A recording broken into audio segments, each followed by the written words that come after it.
ఓం శాంతి. 30/12/23. మధురమైన పిల్లలు, శుభకార్యంలో ఆలస్యం చేయకండి. మీ సోదరీ సోదరులను ఎదురు దెబ్బలు తినడం నుండి రక్షించాలి. భ్రమరంలా బూ బూ అంటూ మీ సమానంగా తయారు చేయాలి. ప్రశ్న: ఏ విషయపు అనార్థం జరగడం వల్ల భారతదేశం గవ్వతుల్యంగా అయిపోయింది? బాబా ఏమడుగుతున్నారు? ఏ విషయపు అనార్థం జరగడం వల్ల భారతదేశం గవ్వతుల్యంగా అయిపోయింది? జవాబు: గీతా స్వామిని మర్చిపోయి గీతా జ్ఞానం ద్వారా జన్మ తీసుకునే పిల్లవాడినే స్వామి అని అనేశారు. ఈ ఒక్క అనార్థము కారణంగా అందరూ తండ్రి నుండి విముఖులుగా అయిపోయారు. భారతదేశం గవ్వతుల్యంగా అయిపోయింది. ఇప్పుడు పిల్లలైన మీరు బాబా సన్ముఖంలో సత్యమైన గీతను వింటున్నారు. ఆ గీతా జ్ఞానం ద్వారానే దేవీ దేవతా ధర్మస్థాపన జరుగుతుంది. మీరు శ్రీకృష్ణుని సమానంగా అయిపోతారు అని చెప్తున్నారు బాబా. పాట: ఈ ఆటనంతా ఎవరు రచించారు? ఓం శాంతి. తప్పకుండా స్వర్గంలో మాకు అపారమైన సుఖాలుండేవి అని బ్రాహ్మణ కులభూషులైన పిల్లలు అర్థం చేసుకున్నారు. జీవాత్మలమైన మనం ఎంతో ఆనందంగా ఉండేవారు. ఆ తర్వాత ఏం జరిగింది? రంగు రూపము అనే మాయ వచ్చి అంటుకుంది. వికారాల కారణంగానే దీన్ని నరకము అని అంటారు. అంతా నరకమే. భ్రమరం ఉదాహరణ ఏదైతే ఇస్తారో ఆ భ్రమరము మరియు బ్రాహ్మణి రెండిటి పని ఒక్కటే కదా. భ్రమరి పురుగు ఏం చేస్తుంది? దాని యొక్క బూబు అని చెప్పి మంత్రంతో అనేక పురుగుల్ని దాని సమానంగా చేస్తుంది. అలాగే మనం ఏం చేయాలి? పిల్లలైన మనం బాబా పరిచయం చెప్పి అందరినీ బాబ్ సమానంగా తయారు చేయాలి. అందరికీ భగవంతుడి యొక్క రంగు అందించాలి. భ్రమరము ఉదాహరణ మీకు వర్తించేదే. భ్రమరము పురుగులను తీసుకువెళ్తుంది. ఇల్లు తయారు చేసి అందులో ఆ పురుగులను వేస్తుంది. ఇది కూడా నరకమే. అందరూ పురుగుల్లా ఉన్నారు. కానీ పురుగులందరూ దేవీ దేవతా ధర్మానికి చెందినవారు కారు. అన్ని ధర్మాల వారు నరకవాసీలైన పురుగుల వంటివారు. దేవీ దేవతా ధర్మానికి చెందిన పురుగులు ఎవరు అన్నది ఎవరికీ తెలియదు. బ్రహ్మ వంశీలైన బ్రాహ్మణులు కూర్చుని బూ బూ అంటారని ఎలా తెలుస్తుంది? దేవతా ధర్మానికి చెందిన వారు ఎవరైతే ఉంటారో వారే నిలిచి ఉండగలరు కదా. ఈ ధర్మానికి చెందిన వాళ్ళు ఎవరైతే ఉంటారో వాళ్ళు ఏం చేస్తారు? వెంటనే వినగానే తెలుసుకుంటారు, అర్థం చేసుకుని భగవంతుడికి అంకితం అయిపోతారు కదా. దీపం పెట్టగానే దీప పురుగులు చుట్టూ వస్తాయి. కొన్ని ఆహుతి అయిపోతాయి, కొన్ని ఎగిరిపోతాయి. అలాగే భగవంతుడి పిల్లలు భగవంతుడికి బలిహారం అయిపోతారు, కానీ వాళ్ళు బయటికి వెళ్ళిపోతారు. ఎవరైతే దేవీ దేవత ధర్మానికి చెందినవారు కారో వారు నిలవరు. అందరూ నరకవాసీలైన పురుగులే కదా. అందరూ నరకంలోనే ఉన్నారు. నరకపు ఈ సుఖము కాకిరెట్టతో సమానమైంది అని సన్యాసులు కూడా అంటారు. స్వర్గంలో అపారమైన సుఖాలు ఉంటాయని వారికి తెలియదు. ఇక్కడ 5% సుఖము మరియు 95% దుఃఖము. దీనిని స్వర్గము అని అనచాలరు. స్వర్గంలో దుఃఖమన్న మాటే ఉండదు. ఇక్కడైతే అనేక శాస్త్రాలు, అనేక ధర్మాలు మరియు అనేక మతాలు ఉన్నాయి. స్వర్గంలోనైతే ఒక్క అద్వైత దేవతా మతమే ఉంటుంది. ఒకే ధర్మం ఉంది. కావున మీరు బ్రాహ్మణులు. మీరు భ్రమరంలా బూ బూ అని అంటారు. ఈ ధర్మానికి చెందిన వారు ఎవరైతే ఉంటారో వారు నిలుస్తారు. అనేక రకాలుగా ఉన్నారు. కొందరు ప్రకృతిని నమ్ముతారు, కొందరు సైన్స్ను నమ్ముతారు, మరికొందరు ఈ సృష్టి కల్పన మాత్రమైంది అని అంటారు. ఇటువంటి సంభాషణ ఇక్కడే జరుగుతుంది, కానీ సత్యయుగంలో జరగదు. ఈ అనంతమైన తండ్రి ప్రజాపిత బ్రహ్మ ముఖ కమలం ద్వారా మీరు నా వద్ద ఉండేవారు. మళ్ళీ నా వద్దకు రావాలని కూర్చుని అర్థం చేయిస్తారు. ఇందులో శాస్త్రాల విషయం ఏది ఉత్పన్నమవ్వదు అని చెప్తున్నారు బాబా. క్రీస్తు మరియు బుద్ధుడు వస్తారు.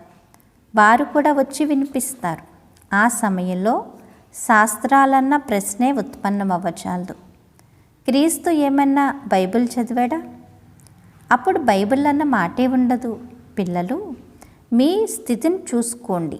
మాయా రావణుడు మీ పరిస్థితిని ఎలా తయారు చేశాడో చూడండి. మేము అసురీ రావణ సాంప్రదాయంలో ఉన్నాము అని భావిస్తారు.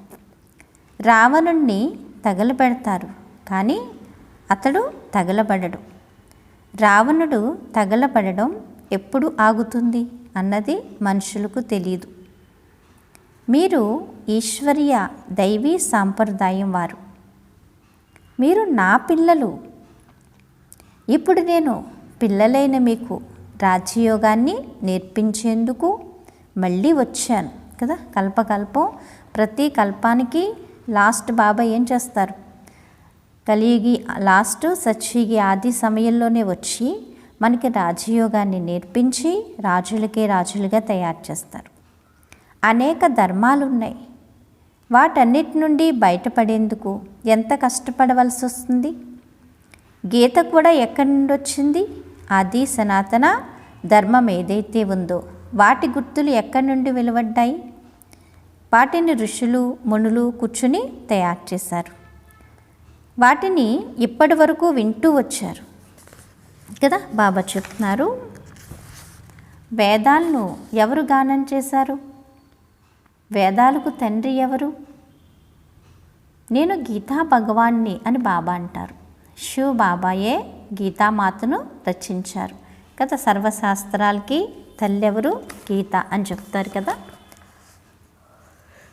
తన నుండి శ్రీకృష్ణుడు జన్మ తీసుకున్నాడు.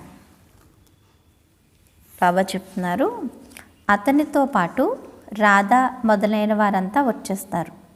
మొదట ఉన్నది బ్రాహ్మణులే. ఫస్ట్ ఎవరు? బ్రాహ్మణులే. వారు మా అతి మధురమైన తండ్రిని పిల్లలైన మీకు నిశ్చయముంది. వారిని అందరూ ఓ గాడ్ ఫాదర్, దయ చూపించు అని పిలుస్తారు. దుఃఖాల నుండి ఎలా విముక్తి అవ్వాలని భక్తులు పిలుస్తూ ఉంటారు. భగవంతుడు సర్వవ్యాపి అయినట్లయితే పిలవలసిన అవసరమేముంది? ముఖ్యమైనది గీతా విషయము. ఎన్నో యజ్ఞాలు మొదలైన వాటిని రచిస్తారు. ఇప్పుడు మీరు ఇటువంటి కరపత్రాన్ని ముద్రించండి. ఇప్పుడు ఎంత అనార్థం అయిపోయిందో చూడండి. ఎక్కడ చూసినా గీతను వ్రాస్తూ ఉంటారు. గీతను ఎవరు రచించారు? ఎవరు గానం చేశారు? ఎప్పుడు గానం చేశారు? దాన్ని ఎవరు తయారు చేశారు అన్నది ఎవ్వరికీ తెలియదు. శ్రీకృష్ణుని యథార్థ పరిచయం కూడా లేదు. ఎక్కడ చూసినా కృష్ణుడే కృష్ణుడు అని అంటారు. రాధ భక్తులు ఎక్కడ చూసినా రాధయే రాధ, రాధ సర్వవ్యాపి అని అంటారు. అలా ఒక్క నిరాకారుడైన పరమాత్మనే అన్నా సరిపోయేది. కానీ అందరినీ ఎందుకు సర్వవ్యాపిగా చేసేశారు? వినాయకుడిని కూడా సర్వవ్యాపి అని అనేస్తారు. ఒకే మధురా నగరంలో కొందరు కృష్ణుడు సర్వవ్యాపి అని అంటే మరికొందరు రాధ సర్వవ్యాపి అని అంటారు. ఎంతగా చిక్కుబడిపోయింది. ఒకరి మతం ఇంకొకరి మతంతో కలవచాలదు. కలుస్తుందా? ఒకే ఇంట్లో తండ్రి గురువు వేరుగా ఉంటే కొడుకు గురువు వేరుగా ఉంటున్నారు. ఒకే ఇంట్లో ఒకళ్ళు ఒక రకం, ఒకళ్ళు ఒక రకం. నలుగురు ఉంటే నలుగురు నాలుగు రకాలు. అంటే ఒకళ్ళ సంస్కారాలు కానీ ఒకళ్ళ స్వభావాలు కానీ ఒకరికి ఏమవ్వట్లేదు, కలవట్లేదు.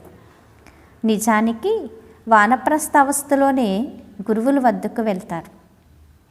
నేను కూడా ఇతడి వానప్రస్థ అవస్థలోనే వచ్చాను అని బాబా అంటారు. ప్రపంచంలో ఎంత పెద్ద గురువు ఉంటే అంతగా వారికి నష ఉంటుంది. ఆదిదేవునికి మహావీరుడు అన్న పేరును కూడా ఇచ్చారు. హనుమంతుణ్ణి కూడా మహావీరుడు అని అంటారు. నిజానికి శక్తులేని మీరే మహావీరులు. దిల్వాడా మందిరంలో శక్తులు పులిపై సవారీ చేస్తారు మరియు పాండవులు ఏనుగులపై సవారీ చేస్తారు. మందిరం చాలా యుక్తిగా రచింపబడి ఉంది. అది ఖచ్చితంగా మీ స్మృతి చిహ్నమే.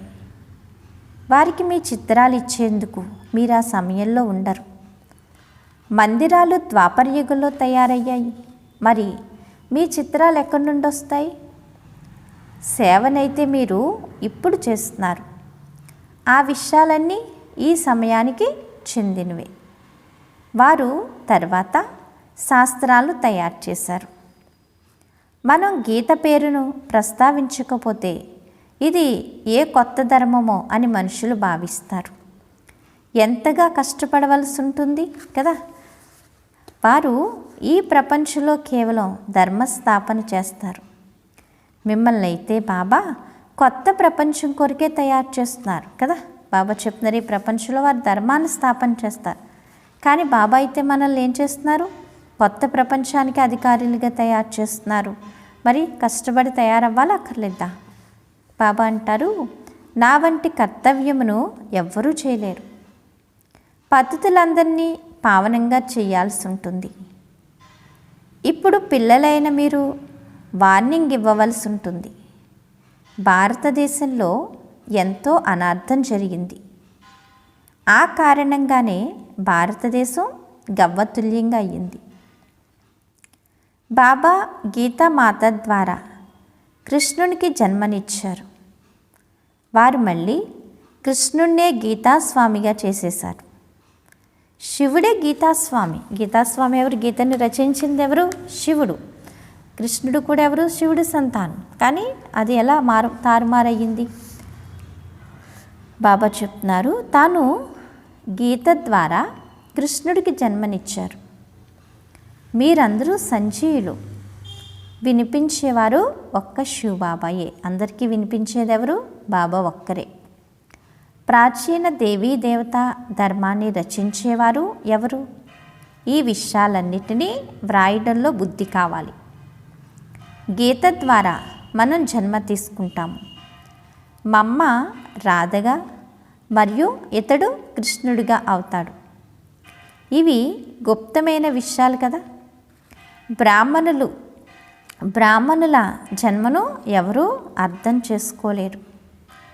ఈ విషయమంతా కృష్ణుడు మరియు పరమాత్మ విషయమే కదా. బ్రాహ్మణుల జన్మ కోసం ఎవరికీ అర్థం కాదు. ఈ విషయమంతా ఏంటంటున్నారు బాబా? శ్రీకృష్ణుడు మరియు పరమాత్మ యొక్క విషయమే. బ్రహ్మకృష్ణుడు మరియు శివబాబా. ఈ విషయాలన్నీ గుహ్యమైనవి కదా. ఈ బ్రహ్మే మళ్ళీ ఏమవుతారు? కృష్ణుడు అవుతాడు. అంటే ఈ బ్రహ్మని తయారు చేసింది, ఈ బ్రహ్మను మళ్ళీ కృష్ణుడిగా తయారు చేసేది కూడా ఎవరు? శివబాబాయే.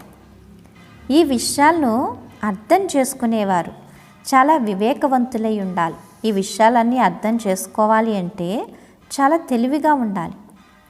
ఎవరి యోగమైతే పూర్తిగా ఉంటుందో వారి బుద్ధి పారసంగా అవుతూ ఉంటుంది. భ్రమించే వారి బుద్ధిలో ఇది నిల్వజాలదు. బాబా పిల్లలైన మీకు ఎంతో ఉన్నతమైన జ్ఞానమును ఇస్తున్నారు. విద్యార్థులు తమ బుద్ధిని కూడా నడుపుతారు కదా. కావున ఇప్పుడు కూర్చుని వ్రాయండి. శుభకార్యంలో ఆలస్యం చేయకూడదు కదా. శుభకార్యం చేయాలి అంటే ఆలస్యం చేయకండి. రేపు అనేదానికి రూపు అనేది లేదంటారు. ఎప్పుడు చేయాల్సింది అప్పుడే చేయాలి. బ్రహ్మబాబా పిల్లలకు ఒకటే చెప్పేవారు, రేపు చేయాల్సింది ఈరోజే చేసే, ఈరోజు చేయాల్సింది ఇప్పుడే చేసే.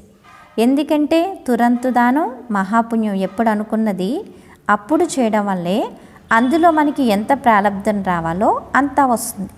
అందుకని ఎప్పుడూ కూడా శుభకార్యం చేయడంలో ఆలస్యం చేయొద్దు. ఎవరికైనా జ్ఞానం చెప్పాలి కదా, అనుకున్నామంటే పూర్తి చేసేయండి, ఆలస్యం చేయకండి అంటున్నారు బాబా.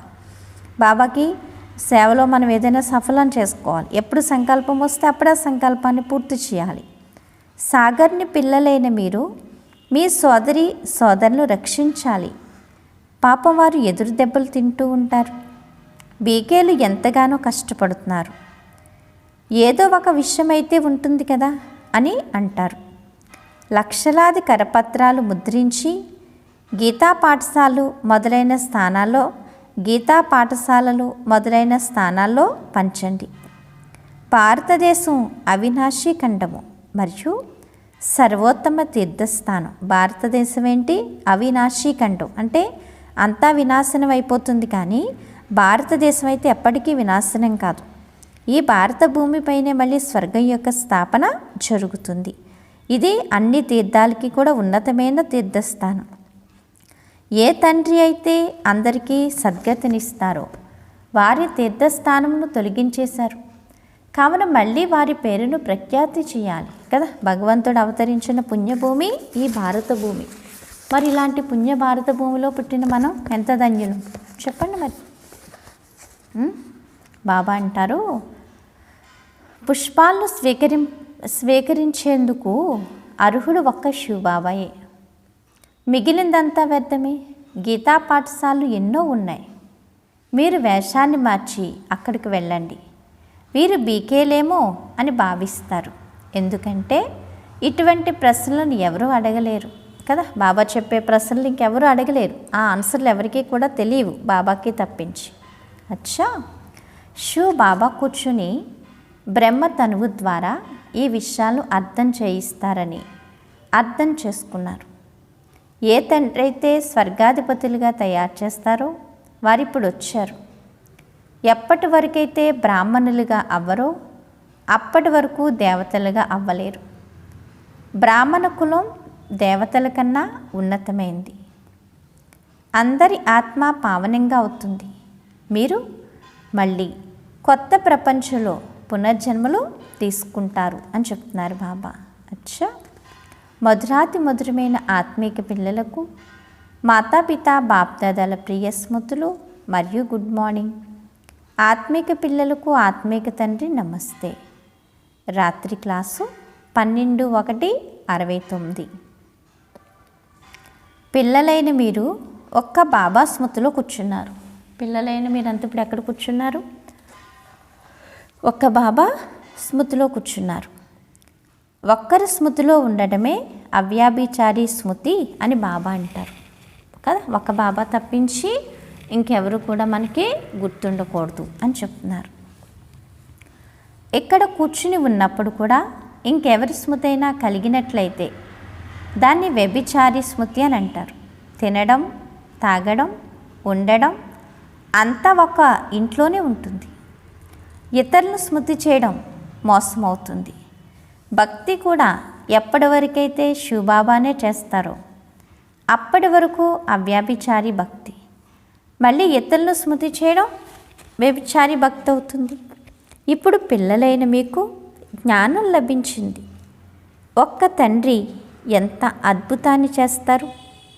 వారు మనల్ని విశ్వాధిపతులుగా తయారు చేస్తారు. కావున ఆ ఒక్కరినే స్మృతి చేయాలి. నాకైతే ఒక్కరే అని అనాలి. కానీ పిల్లలు మేము బాబా స్మృతిని మర్చిపోతున్నాము అని అంటారు. ఏమంటున్నారట పిల్లలు? నాకైతే నా పిల్లలు నన్నే స్మృతి చేయాలని కదా. ఏ తండ్రి అయినా అదే కదా కోరుకుంటారు. కానీ పిల్లలు ఏం చేస్తున్నారట? బాబా స్మృతిని మర్చిపోతున్నాము అని అంటున్నారట. బాగుందా అని అడుగుతున్నారు బాబా. ఓహో, భక్తి మార్గంలో మేము ఒకరి భక్తినే చేస్తాము అని అనేవారు. తానే పతిత పావనుడు, ఇంకెవరిని పతిత పావనులు అని అనచాలరు. బాబా అంటారు, అలా ఒక్కరిని అంటారు. తానే ఉన్నతమైన వారు. ఇప్పుడైతే భక్తి విషయమే లేదు. పిల్లలకు జ్ఞానం ఉంది. జ్ఞానసాగర్ని స్మృతి చేయాలి. మీరు వస్తే మేము మిమ్మల్నే స్మృతి చేస్తాము అని భక్తి మార్గంలో అంటారు. కావున ఈ విషయాలను స్మృతి చేయాలి.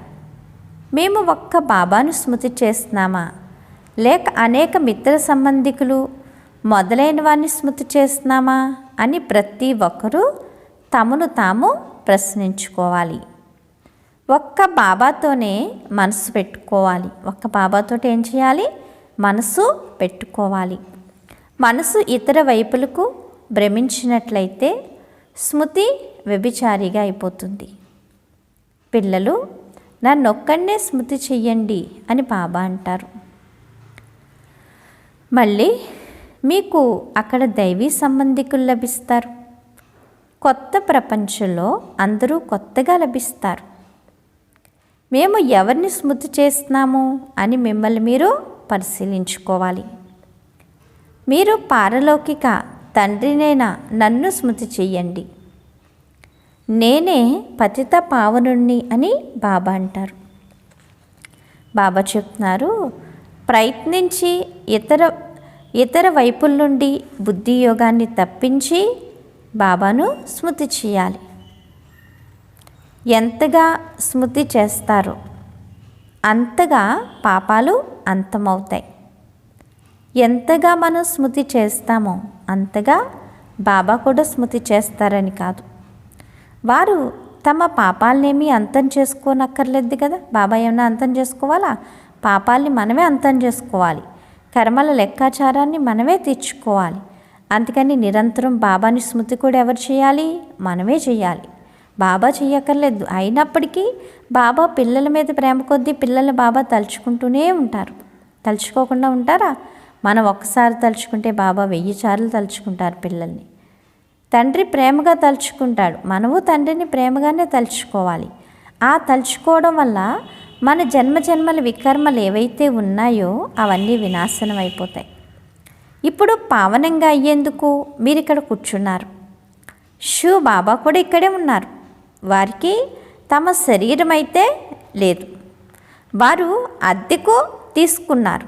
బాబా, మీరు వచ్చినట్లయితే మేము మీ వారిగా అయ్యి కొత్త ప్రపంచానికి అధిపతులుగా అవుతాము అని మీరు బాబాతో ప్రతిజ్ఞ చేశారు. మీ హృదయాన్ని మీరు ప్రశ్నించుకుంటూ ఉండండి కదా. కొత్త ప్రపంచంలో ప్రతిజ్ఞ చేశారు, మీరు వస్తే మీకు మేము బలిహారం అయిపోతాము అని. మరి బాబా వచ్చారు, ఇప్పుడు వచ్చారా లేదా? మరి బాబా అంటారు, మీ హృదయాన్ని మీరు ప్రశ్నించుకుంటూ ఉండండి. బుద్ధియోగపు లింకు గడియా బాబా నుండి తెగిపోతుంది అని మీకు తెలుసు. లింకు తెగిపోతుందని, దాంతో మళ్ళీ స్మృతి చేస్తారని బాబా కూడా తెలుసు. లింక్ తెగిపోతుందని, మళ్ళీ అతికెడుతున్నారని, మళ్ళీ తలుచుకుంటున్నారని, మాయ వస్తుందని బాబాకు తెలీదు. మళ్ళీ లింక్ తొలగిపోతుంది. పిల్లలు నెంబర్ వారీగా పురుషార్థమైతే చేస్తూనే ఉంటారు. బాగా స్మృతిలో ఉన్నట్లయితే ఈ వంశంలోకి వచ్చేస్తారు. బాబా ఏం చెప్తున్నారు పిల్లలకి? బాగా స్మృతిలో ఉన్నట్లయితే ఈ వంశంలోకి వస్తారు. ఏ వంశంలోకి వస్తారు? ఆది సనాతన దేవీ దేవత వంశంలోకి, ఫస్ట్ డివిజన్లోకి. మిమ్మల్ని మీరు పరిశీలించుకుంటూ ఉండండి. డైరీని ఉంచండి. రోజంతట్లో మా బుద్ధి యోగం ఏ వైపులకు వెళ్ళింది అని పరిశీలించండి. అప్పుడు బాబా మళ్ళీ అర్థం చేయిస్తారు. ఆత్మలో మనస్సు బుద్ధి ఏవైతే ఉన్నాయో అవి పరిగెడుతూ ఉంటాయి. అలా పరిగెత్తడం ద్వారా నష్టం వాటిల్లుతుంది అని బాబా చెప్తారు. నన్ను స్మృతి చేయడంలో ఎంతో లాభం ఉంది. బాబాని స్మృతి చేయడంలో ఏముంది? ఎంతో లాభం ఉంది. మిగిలిందంతా నష్టము కదా. నష్టమే నష్టం. ముఖ్యమైన ఒక్కరినే స్మృతి చేయాలి. అందరికన్నా ముఖ్యమైన వాడు, అందరికన్నా ఉన్నతమైన వాడు ఎవరు? పరమాత్మ ఒక్కరే. ఆ పరమాత్మను ఎప్పుడైతే మనం స్మృతి చేస్తామో మనం ఉన్నతమైన గమ్యానికి చేరుకుంటాం. బాబా చెప్తున్నారు, మీరు అప్రమత్తతతో వ్యవహరించాలి. అడుగులోనూ లాభము, అడుగులోనూ నష్టం.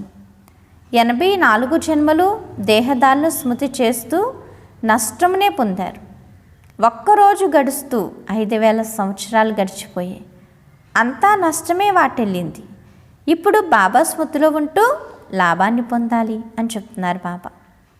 ఈ విధంగా విసార సాగర మదనం చేసి జ్ఞానరత్నాలను వెలికి తీయాలి. బాబా స్మృతిలో ఏకాగ్రచిత్తులై నిమగ్నమవ్వాలి. కొందరు పిల్లలకు గవ్వలను సంపాదించాలనే చింతుంటుంది. మాయ వ్యాపారాలు మొదలైన వాటి విస్తారమును తీసుకొస్తుంది. ధనవంతులకు ఎన్నో ఆలోచనలు కలుగుతూ ఉంటాయి. బాబా ఏం చేయగలరు? బాబాకు ఎంత మంచి వ్యాపారం ఉండేది, ఎటువంటి ఎదురు దెబ్బలు తినవలసిన అవసరమే లేదు. ఎవరైనా వ్యాపారి వస్తే నీవు వ్యాపారివా లేక ఏజెంట్వా అని అడిగేవాడిని. గత జీవితంలో మీరు వ్యాపార వ్యవహారాలు మొదలైనవి చేస్తూ బుద్ధి యోగాన్ని నాతో జోడించాలి. ఇప్పుడు కలియుగం పూర్తయి సత్యుగం వస్తుంది. పతితులు సత్యయుగంలోకి అయితే వెళ్ళలేరు. పతితంగా ఉన్న ఆత్మ సత్యయుగంలోకి రాలేదు. రావాలి అంటే ఏమవ్వాలి? ఆత్మ శరీరం రెండు కూడా పావనమైనవే కావాలి. ఎంతగా స్మృతి చేస్తారో అంతగా పవిత్రంగా అవుతారు. పవిత్రత ద్వారా ధారణ బాగా జరుగుతుంది అని చెప్తున్నారు బాబా. బాబా అంటారు, పతితులు స్మృతి చేయలేరు, అలాగే వారిచే ధారణ కూడా జరగదు. కొందరికి భాగ్యానుసారం సమయం లభిస్తుంది, కొంచెంమందికి భాగ్యం యొక్క అనుసారంగా సమయం లభిస్తుందట. పురుషార్థం చేస్తారు కదా, పురుషార్థం అయితే చేస్తారు. కొందరికైతే అసలు సమయమే లభించదు. కొంచెంమంది అయితే పురుషార్థం చేస్తున్నారు, కొందరికైతే అసలు సమయమే లభించట్లేదంట. అసలు స్మృతే చేయరు. ఎంతెంతగా కల్పపూర్వం ప్రయత్నించారో అంతగానే ప్రయత్నిస్తారు. ప్రతి ఒక్కరూ తమపై తాము కష్టపడాలి అని చెప్తున్నారు కదా. బాబా ఏం చెప్తున్నారు కదా, అసలు కొంచెంమంది పిల్లలు అసలు స్మృతి చేయట్లేదట. మరి స్మృతి చేయకపోతే భాగ్యం ఎలా లభిస్తుందట? మనకి లభించదు కదా. ఎంతెంతగా కల్పపూర్వం ప్రయత్నించారో అంతగానే ప్రయత్నించండి అని చెప్తున్నారు బాబా. బాబా అంటారు, ప్రతి ఒక్కరూ తమపై తాము కష్టపడాలి. సంపాదనలో నష్టం వాటిల్లితే ఇంతకుముందు ఈశ్వరేచ్ఛ అని అనేవారు, ఇప్పుడైతే డ్రామా అని అంటారు. కల్పపూర్వం ఏదైతే జరిగిందో అదే జరుగుతుంది. ఇప్పుడు 4 గంటలు స్మృతి చేస్తే మరో కల్పంలో ఎక్కువగా చేస్తారని కాదు, క్షణమును ఇవ్వడం జరుగుతుంది. ఇప్పుడు పురుషార్థం చేస్తే కల్పకల్పం మంచి పురుషార్థులుగా ఉంటారు. కావున బుద్ధి ఎటేటు భ్రమిస్తుందో పరిశీలించండి. మల యుద్ధంలో చాలా జాగ్రత్తగా ఉంటారు కదా. మల యుద్ధంలో ఎలా ఉంటారు? చాలా జాగ్రత్తగా ఉంటారని చెప్తున్నారు. అచ్చా, ఆత్మీక పిల్లలకు ఆత్మీక బాప్దాదాల ప్రియ స్మృతులు మరియు గుడ్ నైట్. ధారణ కొరకు ముఖ్య సారము బాబా చెప్తున్నారు. వివేకవంతులుగా అయ్యేందుకు స్మృతి ద్వారా మీ బుద్ధిని పారసంగా తయారు చేసుకోవాలి. బుద్ధిని అటు ఇటు భ్రమింప చెయ్యకూడదు. బాబా ఏదైతే వినిపిస్తారో దాన్ని గూర్చే ఆలోచించాలి. సెకండ్ పాయింట్, భ్రమల అయ్యి బూ బూ అంటూ నరకవాసులుగా ఉన్న పురుగులను స్వర్గవాసులుగా తయారు చేసే సేవను చేయాలి. శుభకార్యంలో ఆలస్యం చెయ్యకూడదు. సోదరులను రక్షించాలి కదా. బాబా ఏం చెప్తున్నారు? శుభకార్యంలో ఆలస్యం చేయకూడదు, మీ సోదరులను రక్షించాలి అని చెప్తున్నారు బాబా. వరదానము, సమానత భావనను ఉంచుతూ కూడా ప్రతి అడుగులోనూ విశేషత యొక్క అనుభవాన్ని కలిగించే విశేష ఆత్మభవ. ఏంటి బాబా చెప్తున్నారు ఈరోజు వరదానం?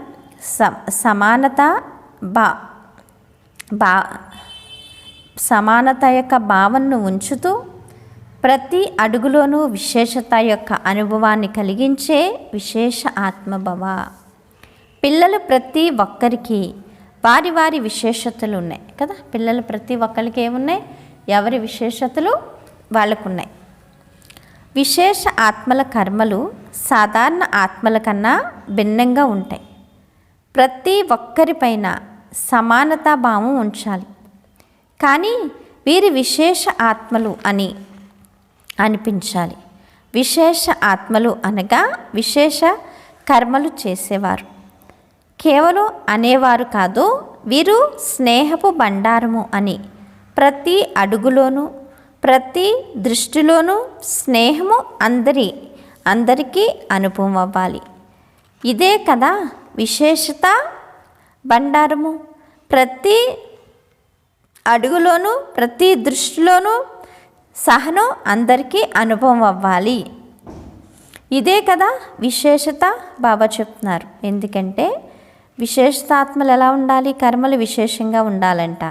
అలాగే వీరు స్నేహపు బండారం ప్రతి అడుగులోనూ ప్రతి దృష్టిలోనూ స్నేహం అందరికీ అనుభవం అవ్వాలంట కదా. మన యొక్క స్నేహం యొక్క భావన అందరికీ చేరుకోవాలట.